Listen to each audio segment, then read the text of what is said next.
صل وسلم دائما أبدا على حبيبك خير الخلق كلهم.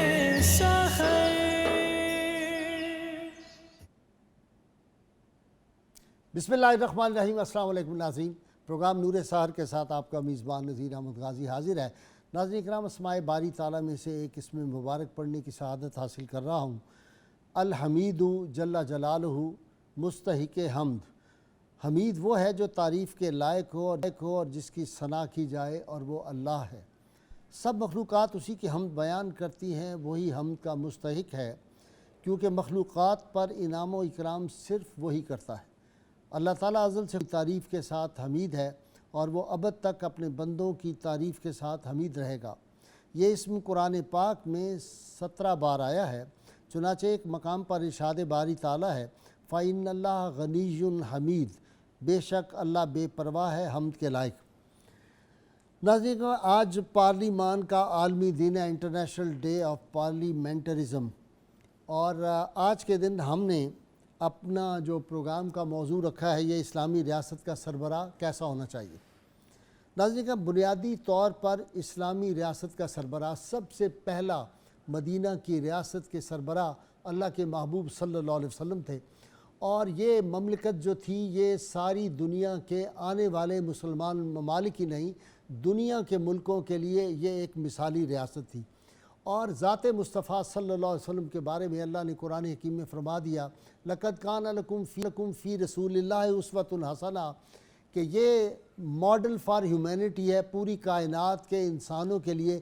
کسی ملک، کسی خطے، کسی رنگ، نسل، کسی زبان سے ان کا تعلق ہو، یہ نمونہ کمال کائنات کے سامنے ہے.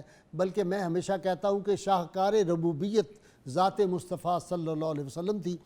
ناظرین کرام، وہ ریاست مدینہ کی جو چند محلوں پہ مشتمل تھی، 10 برس کے ایریا میں وہ ریاست جو تھی 10 لاکھ مربع میل پہ پہنچ گئی.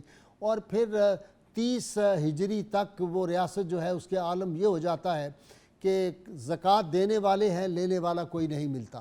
اس کی وجہ کیا، اس کی وجوہات کیا تھی؟ وہ کیسے سربراہ مملکت تھے، خود ان کے گھر میں فاقے ہوتے تھے، لیکن ریاست کے ایک ایک آدمی کا خیال رکھا جاتا تھا. اور پھر ایسی تربیت انہوں نے کی.